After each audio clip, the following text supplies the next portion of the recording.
నేనే కాల్ చేశాను.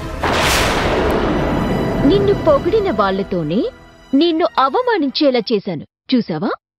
నీకు కొంచెమైనా మానవత్వం ఉందా? అత్తయ్య పరిస్థితి ఏంటో తెలిసి కూడా ఆవిడ ఆరోగ్యంతో చెలగాటలాడతావా?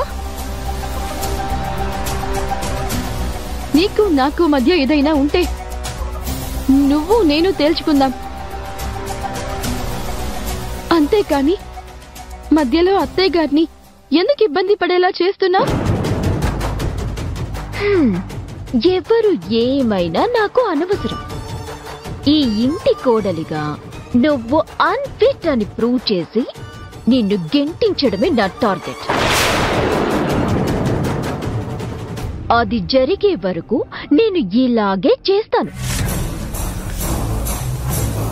అయినా ఇది జస్ట్ ట్రైలర్ అంతే. నీకు ముందు ముందు చుక్కలు చుక్కలు చూపిస్తాను. Get ready. ఐరేంద్రి, నీకు మళ్ళీ మళ్ళీ చెప్తున్నాను, నాకేం జరిగినా నేను పట్టించుకోను. కానీ నీ కుట్రల వల్ల అత్తయ్య గారికి ఏదైనా జరిగితే మాత్రం నేను చూస్తూ ఊరుకోను.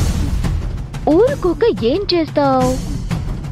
నిన్ను దెబ్బతీయాలంటే నిన్ను అటాక్ చేస్తేనే కాదు, నీ మనసుకి దగ్గరైన వాళ్ళని దెబ్బతీస్తే ఆటోమేటిక్ గా నువ్వు సఫర్ అవుతావు.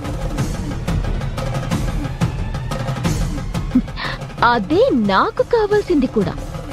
ఈ ప్రాసెస్ లో నేను ఎవరినైనా ఏ విధంగానైనా సరే ఇబ్బంది పెడతాను.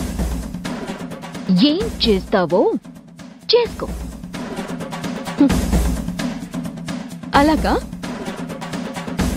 ఏం చేస్తానో చూద్దావు గాని. ఒకటి గుర్తుపెట్టుకో ఐరేంద్రి, నీ కుట్రలు కుతంత్రాలు ఎప్పటికైనా బయటపడి తీరుతాయి.